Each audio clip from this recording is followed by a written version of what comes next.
All right, everybody, welcome back to the Responsible AI Summit. We're here with our next speaker, Magdalena. So we have jumped from India to Switzerland, and Magdalena actually just came back to Switzerland from New York, from the AI Summit there. She is a voice in human resources, which we know is a big impact area with AI. Magdalena, a warm welcome. I'll let you introduce yourself, and we look forward to hearing you speak. Thank you so much. Thank you so much, Clara, and hello, everyone. Welcome to our session. My name is Magdalena Orascanin, and I'm the founder and CEO of Magdalena.ai. Basically, what we are doing is that we are training and consulting most of the time on the HR domain. So everyone, every enterprise, every corporation that has an HR department that is working with us is being trained on AI when it comes to HR. And what is super important there, obviously, is the ethical part. That's why we are all here. Ethics is a huge topic when it comes to AI, and not only AI, especially when it comes to us as humans. That's why we're going to discuss it today, and I'm going to give you some insights on how you can actually build trust and transparency with ethical AI in HR. So let's get started, and I would like this to be an interactive session as well. So I have your comments open. If there is any question coming up, we will have a Q&A at the end. But if you have questions in between, please feel free to just write them down, and I will try to address as many as possible. So yeah, basically, I mean, why is ethical AI important in HR? I will not speak about what is ethical AI, because I believe every one of us here knows what it is and what it should be. But why is it important in HR? So HR, the human resource function, is dealing with the most important asset of any company, which is the people. So the people are the most important because they are basically contributing directly to any company's success. And the people are the core of each and every business. So that's why it's so important to take good care of your people.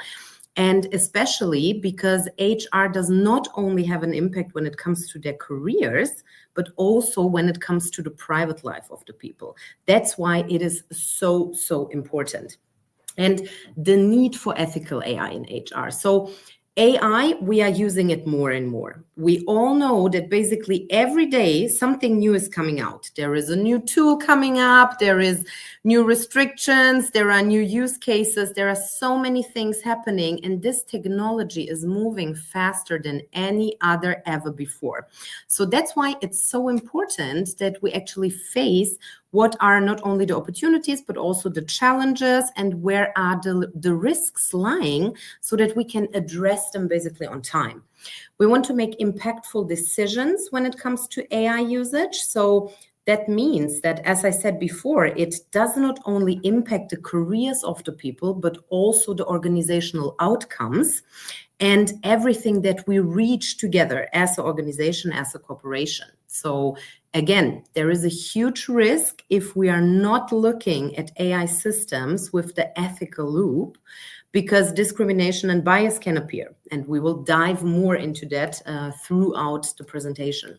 Transparency and trust, obviously, I mean, fairness is the driver. It is the most important part of ethical AI, to ensure transparency and trust, and to really make sure that the models are as much as possible free from bias. So I don't think that we will ever be able to say, okay, there are AI models that are completely free of bias. And I will explain why I think that. So maybe it's an unpopular opinion, but here's the thing. So bias is a human thing, and every one of us is biased. So some of you might say I'm not, but there is something which is called unconscious bias. So we also have some bias within us that we are not even aware of. And we as humans, we are the one that are developing AI. We are developing AI tools and systems, which means that we are basically feeding the AI with the data from ourselves.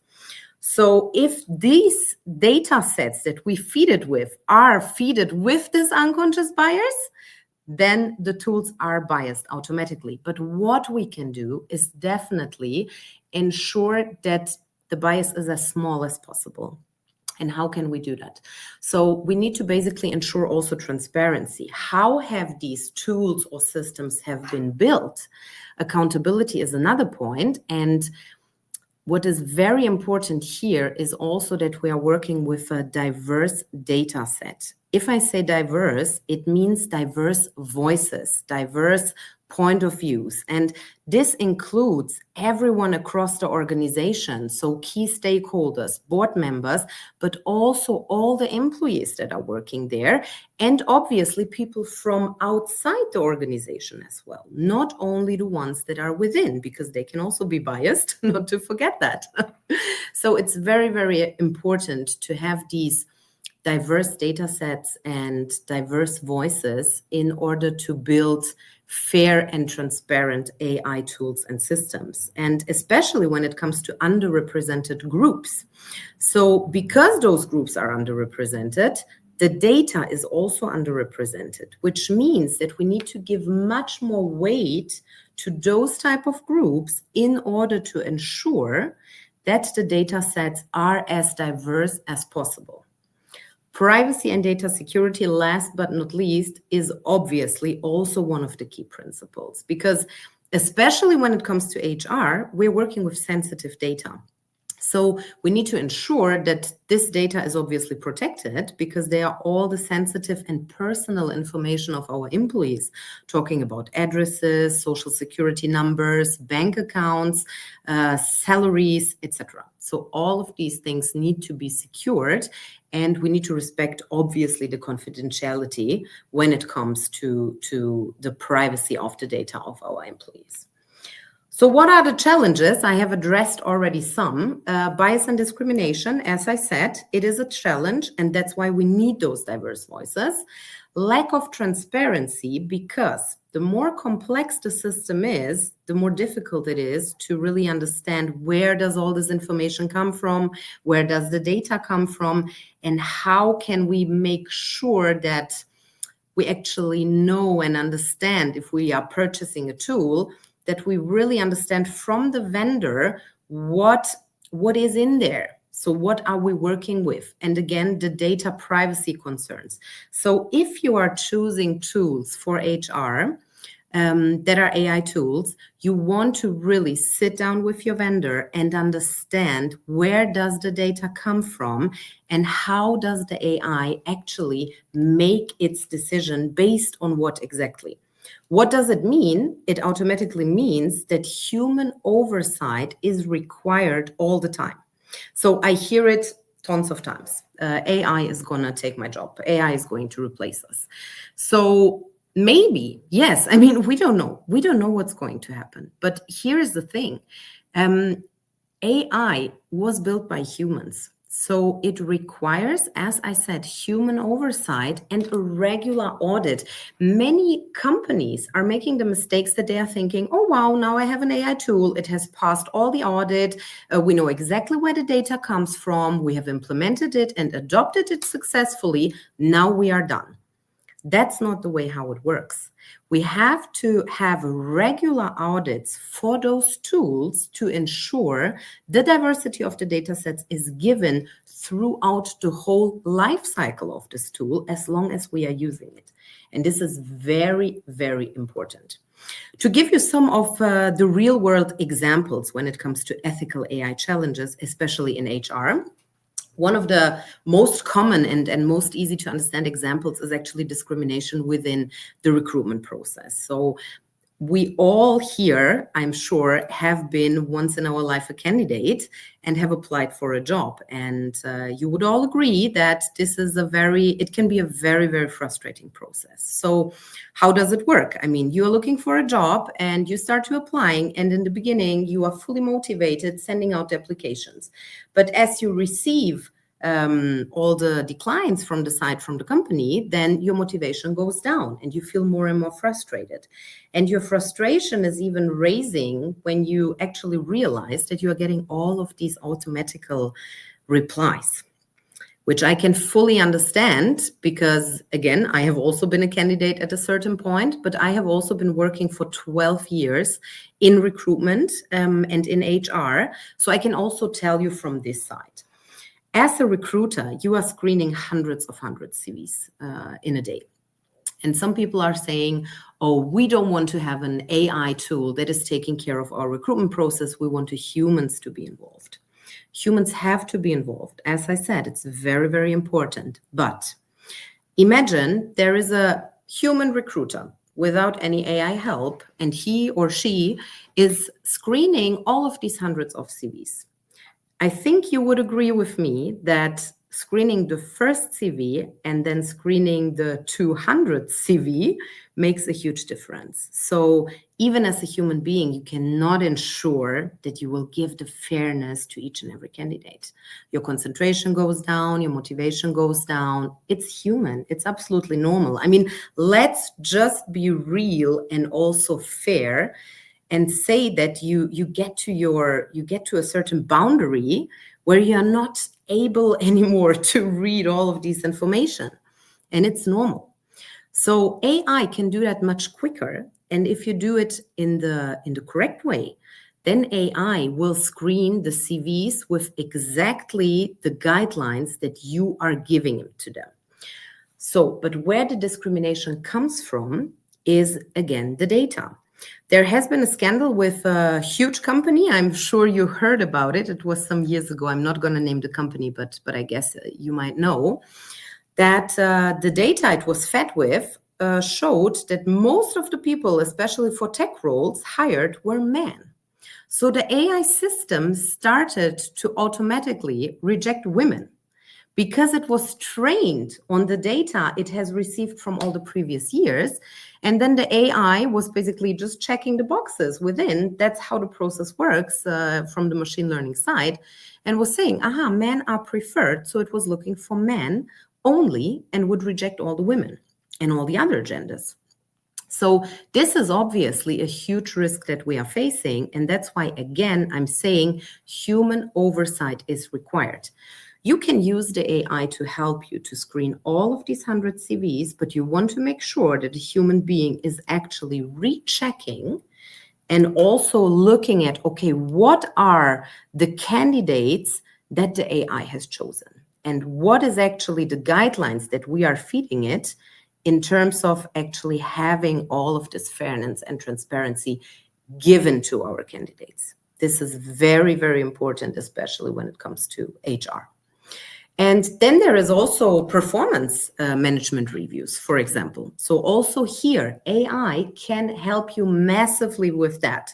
I think there are some people that are working in HR here as well, and you will agree that performance reviews are probably not your favorite part of the job because they are so time consuming, and at the same time, they are so crucial to each and every individual in the organization because it's defining rather if you are moving on to your next position, if you are receiving a salary increase, what are the things that need to be changed maybe in your role. So it's very, very important. And it takes a lot of time to prepare those performance reviews. So actually, it's fantastic to have AI help you with that. But again, we need to ensure the fairness and transparency here in order not to have any discrimination or this bias that we can reduce to make them as fair as possible. And again, I cannot say it more often, data privacy is always important. If you are using AI tools in HR, you really want to know where is this data stored, if it is an external tool, or if you are building your internal tools, you also want to make sure how secure is this data, so it cannot be seen or accessed by any other departments, for example, which is also important because, again, HR data is very, very confidential and should only be seen by either the leadership team or the HR department. So building trust in AI systems. And before we build the trust in the systems, I want to address something else, which is actually building trust with your employees. Communication is the key here. The most important part for HR leaders because they are the driver of any change in any organization, is to communicate clearly and openly with all the employees. So if the people are addressing that they are fearing to lose their job, or they are afraid of AI, of the use of AI, they are concerned about data privacy, they are concerned about bias and all the things that we have discussed, do me a favor and please take them serious. You need to take your people serious, because otherwise there is no chance that we can be successful in AI adoption. It is so important for every company's success to have a good AI adoption plan and a good strategy, but it's only possible if we have our employees on board, if they understand, and if we can take away the fear from them. These are important concerns that we cannot ignore. So basically, as I said, inclusive AI design involve all the diverse voices that you have within the organization, but also outside the organization. Explainability, another point, use the models that can really explain how they are making their decisions, and then let humans double check on the AI decisions to make sure this system goes into the right direction. Plus, don't forget about the audits that you have to do regularly. Involve your employees. As I said, for me, this is point number one because it is so important. And the regular audits, I already mentioned them. So how to implement actually an ethical AI framework in HR? Before you start with the systems and with the tools, you want to have a framework in place because you want to know what are your values and what are the frameworks, the guidelines that you put in place.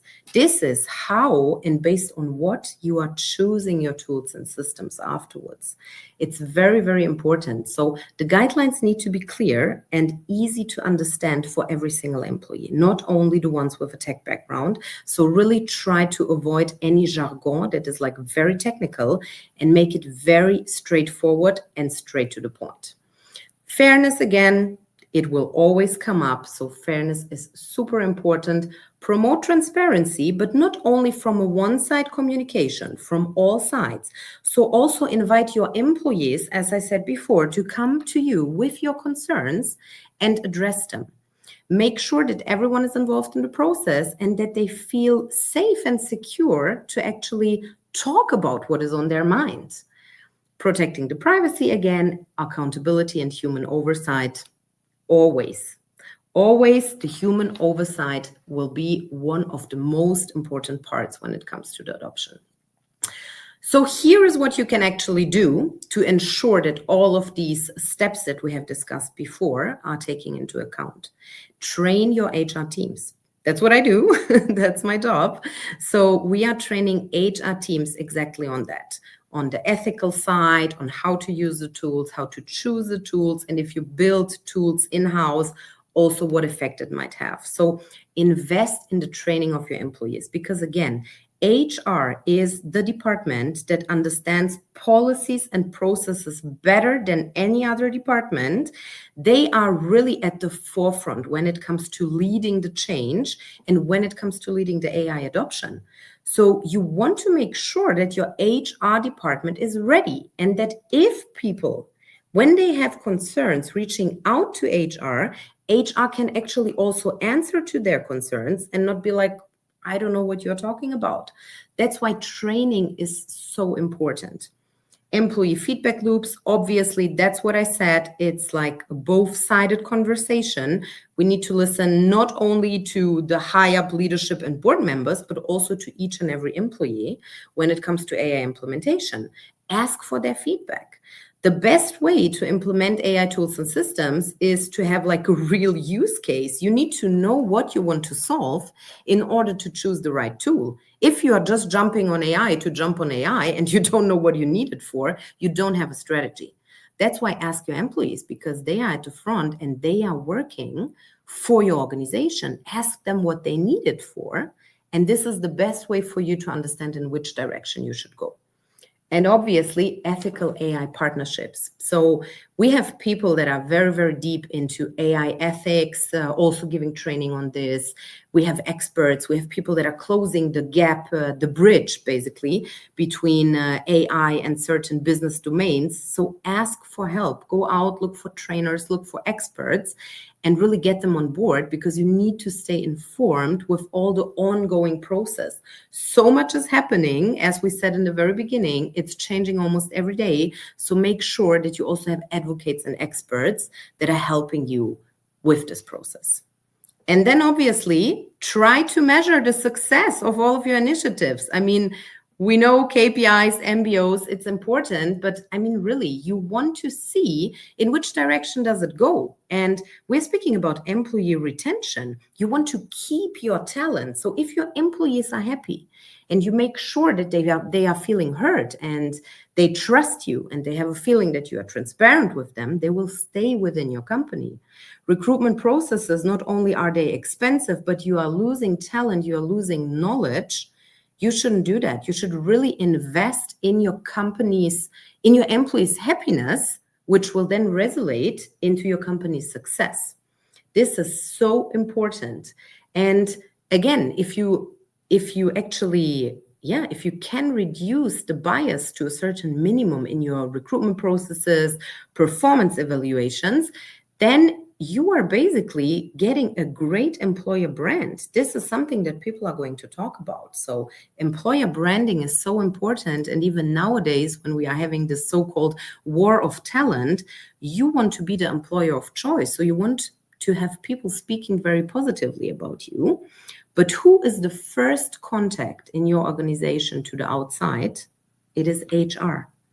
HR people, recruiters, talent acquisition specialists, they are the face of the company because they are in contact with the candidates. So you want to make sure that they are doing their job right. And this they can only do if they are educated correctly and trained, obviously. So as I said, build trust. Building trust is the very first thing to do. We cannot forget, with all these technological advancements, that people always should be the top priority for us. Our people, our HR departments that are taking care of our people should be at the forefront of the innovation, leading the change, but you need to give them the tools. You need to give them the training, the everything that you can in order to prepare them for this change. And this will then result into long-term benefits, because if you adopt ethical AI, you build much stronger relationships with your employees. And this also results into a more diverse workforce, into a more inclusive workspace where people want to work. It's something that is very, very important to people nowadays. And I'm so happy personally that it is, because diversity is where innovation grows and where we can really all together change something and move into the right direction. So you want to make sure that you are strengthening your employer brand with these ethical AI solutions. Thank you very much. I hope you have enjoyed this session, and now we are open for some Q&A. So if you have some questions, please feel free. Thank you so much, Magdalena. This was a very insightful session, and I think so important for us to not just talk the role of HR, but really understand that HR is really in the best position both to interpret the policies, but also establishes the processes that are necessary in order to avoid some of the real dangers in AI integration. I wonder if I can kick off these last few minutes we have together, but I would like to know more about you mentioning the need for auditing AI systems, and that auditing is ongoing.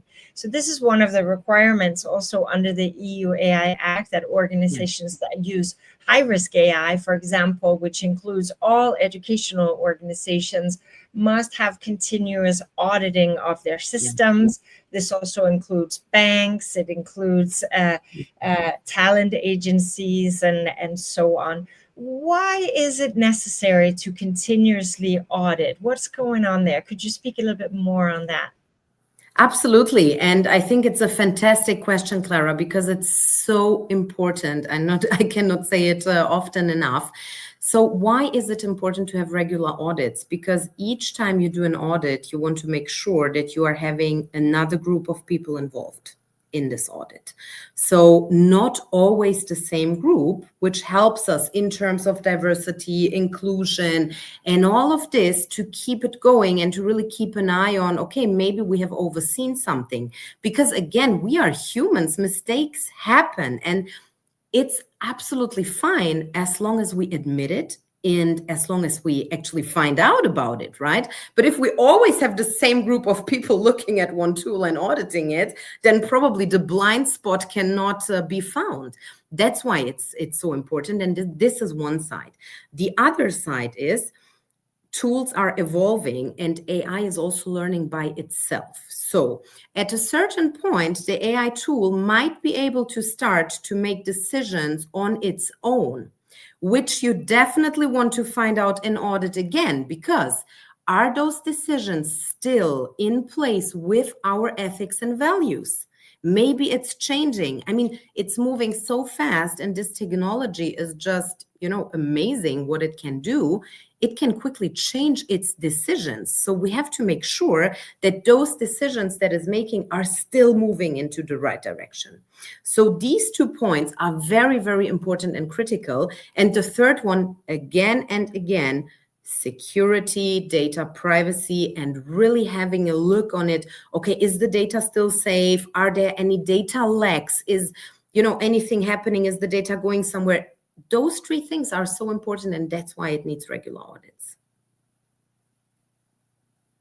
Thank you so much for that answer. I appreciate it very much. And it kind of leads me to my next question then is that we know that large language models are only as good as the data and the algorithms that they are trained with, data that's primarily Eurocentric and developed by males, and algorithms that are also primarily developed by males, and males that are training the AI. Of course, there are many genders in technology, and it's not only males, but it's the vast majority. And because AI works off of probabilities, it's likely to pick out responses that aligns with the most probable, which is male-centric, Eurocentric data.